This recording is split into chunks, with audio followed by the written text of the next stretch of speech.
Hello all, కొత్తగా పెళ్ళైన ఇంట్లో ఉన్న అమ్మాయిలైనా అబ్బాయిలైనా పాలు విరగకుండా ఈజీగా నేర్చుకునే సగ్గుబియ్యం పాయసం అయితే చూపించేస్తా.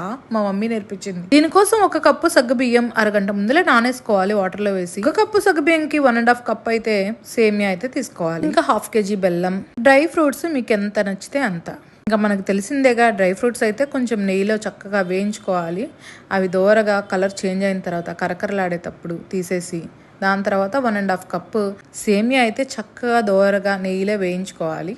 అది కొంచెం కలర్ మారిన తర్వాత ఒక గిన్నె తీసుకుని 1 స్పూన్ నెయ్యి వేసుకుని దాని తర్వాత 1 లీటర్ వాటర్ అయితే పోసుకోవాలి. ఆ వాటర్ అన్ని మంచిగా తెరలాలన్నమాట. బాగా వాటర్ అయితే బాగా వేడెక్కి అలా బుడగలు వస్తూ ఉంటాయి అనమాట. ఆ టైంలో మనం నానబెట్టుకున్న 1 కప్పు సగ్గుబియ్యం అయితే వేసేసుకోవాలి. ఈ సగ్గుబియ్యాన్ని అయితే చక్కగా సగ్గుబియ్యం ట్రాన్స్పరెంట్ కలర్లో వచ్చేంత వరకు మనం ఏం చేయాలంటే ఉడకబెట్టుకోవాలి. ఆ సగ్గుబియ్యం కొంచెం ట్రాన్స్పరెంట్ కలర్లో కనిపించేసిన తర్వాత మనం వేయించుకున్న 1.5 కప్పు సేమియా ఉంది కదా, దాంట్లో వేసేసి చక్కగా మిక్స్ చేసుకోవాలి. దాని తర్వాత 1/2 kg బెల్లం ఉంది కదా, బాగా చితక్కొట్టుకుని మెత్తగా సేమియా సగ్గుబియ్యంలో వేసుకుని చక్కగా మొత్తం కలిసేలాగా మిక్స్ చేసుకోవాలి. మిక్స్ చేసుకున్న తర్వాత స్టవ్ ఆఫ్ చేయాలన్నమాట. స్టవ్ ఆఫ్ చేసిన 2 minutes తర్వాత మనం డ్రై ఫ్రూట్స్ వేసుకుని దాని తర్వాత కాచి చల్లార్చుకున్న ఆ మీగడ లేకుండా ఉండే పాలనైతే పోసుకోవాలి. మీగడైతే పడకూడదు. ఆ కాచి చల్లార్చిన పాలు పోసిన తర్వాత మొత్తం ఒకసారి అలా మిక్స్ చేసుకోవాలి.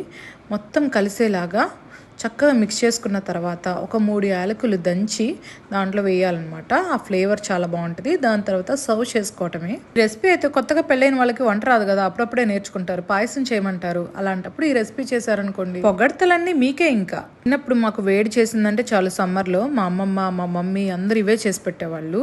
ఇంకా టేస్ట్ విషయానికి వస్తే super super super super. Late ఎందుకు, ట్రై చేసేయండి.